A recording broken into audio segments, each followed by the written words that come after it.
राजा, आप मुझे पहले ये बताओ कि ये सऊदी और पाकिस्तान में एक पैक्ट साइन हुआ है, तो वो पाकिस्तान उसको भारत को ये दिखा रही है कि बेसिकली उनका ये पैक्ट साइन हुआ है कि अगर पाकिस्तान पे कोई अटैक करेगा तो Saudi will come and help them, and अगर सऊदी पे कोई अटैक करेगा तो Pakistan will come and help them. और उन्होंने एक नैरेटिव बना लिया है and they trying to tell Indians कि देखो, अगर तुमने कुछ किया तो हमारे पास सऊदी की बैकिंग है। इसमें कितना झूठ है और ये क्या पैक्ट है, क्या है, उसके बारे में बताओ। जो डिफेंस पैक्ट है बेसिकली जो इनका साइन उन्होंने किया है, जो पाकिस्तान अगर ये पोर्ट्रे कर रहा है कि सऊदी जो है वो आके पाकिस्तान के लिए लड़ेगा, तो I mean that is a फॉलिसी।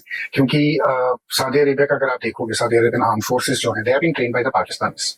ठीक है, दिस गारंटी इज नथिंग। क्योंकि अगर आप देखोगे काफी टाइम से जो सऊदी आर्मी है, जब यमन में वॉर चल रही थी, तो अगर आपको याद होगा पाकिस्तान का एक जनरल होते थे, general Rahil Sharif, he was now in command of this Yemeni anti-Yemeni forces, and he was leading that operation. So basically what the Saudis are looking for is guarantee from the Pakistanis for two reasons. It has got nothing to do with India. Reason number one is Iraq. Iran, हाँ। Iran, क्योंकि अगर आप Iran का role देखोगे Middle East में, especially Gaza, Syria में, and the collusion between Iran and Turkey, it is much closer. ठीक है, second thing is the Israelis have not been able to destroy the Iranian nuclear facilities. Iran is on the verge of getting a nuclear bomb, maybe in another year, maybe another 2 years. तो वो regional imbalance जो एक है शिया Sunni dominance का, वो एक बहुत बड़ा प्ले करता है। ठीक है, सेकंड थिंग इज इसराइल।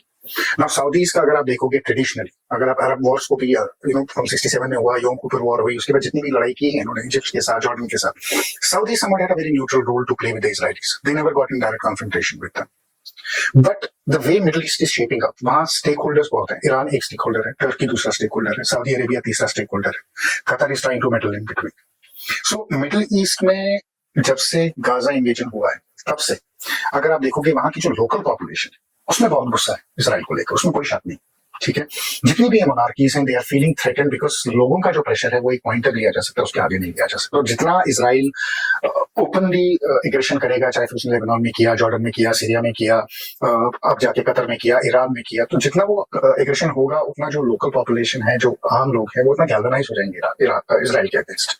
तो सरकार भी जो वहां की है वो भी एक लिमिट तक उस गैल्वनाइजेशन को रोक सकती है, मजबूर है। ठीक है, तो उनको एक जो ये अरब इस्लामिक समिट था, उसके पीछे यही एक रीजन था कि इस जो ये डिसकंटेंट है with in the Arabic world, Muslim world, इसको चैनलाइज कैसे किया जाए, इसका प्रेशर कैसे ऑफ किया जाए।